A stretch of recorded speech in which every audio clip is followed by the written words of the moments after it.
Assalamualaikum warahmatullahi wabarakatuh. Berjumpa lagi bersama tutorial.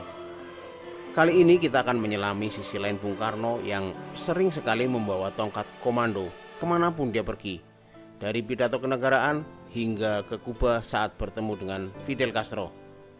Yuk kita lanjut. Tongkat komando Bung Karno bikin penasaran Fidel Castro.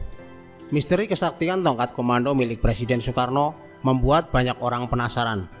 Kisah mistisnya sangat menarik untuk kembali diulas, mulai dari mitos atau cerita nyata hingga misteri kesaktiannya.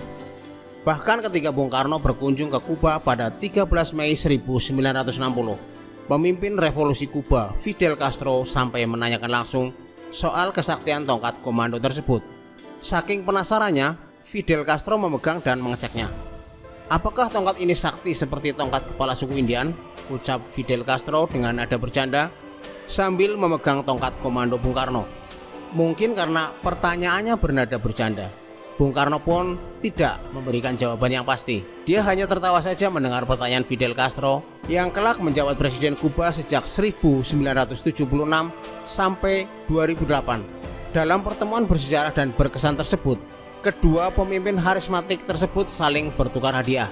Bung Karno menghadiahi Fidel Castro sebilah keris dan peci, sedangkan Fidel Castro memberikan pet atau topi yang biasa dikenakan pada Bung Karno. "Pet ini saya pakai waktu saya serang Havana dan saya jatuhkan Batista," kata Castro mengenai pet hijaunya itu.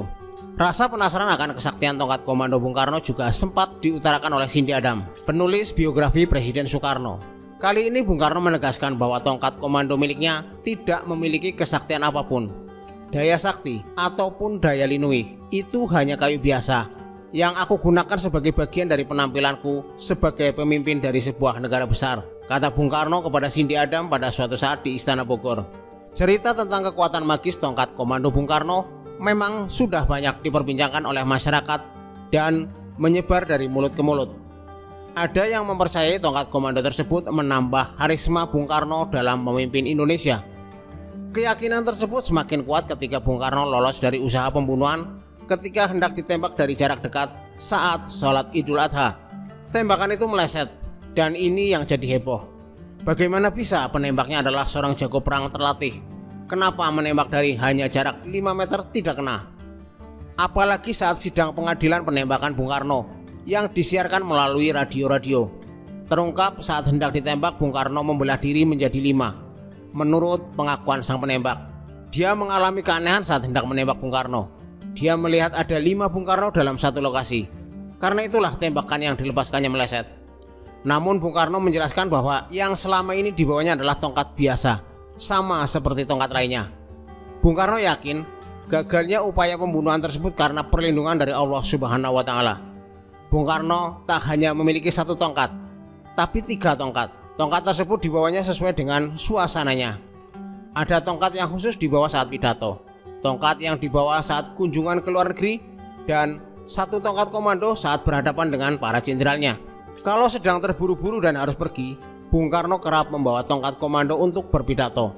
Tongkat komando Bung Karno dipakai sejak 1952, setelah peristiwa 17 Oktober 1952. Jadi dalam setiap foto Bung Karno terlihat selalu menggamit sebuah tongkat yang berukuran panjang sekitar 30-40 cm.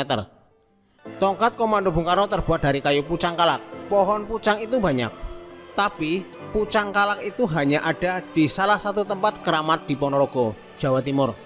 Ada yang mengatakan kayu tersebut memiliki keistimewaan.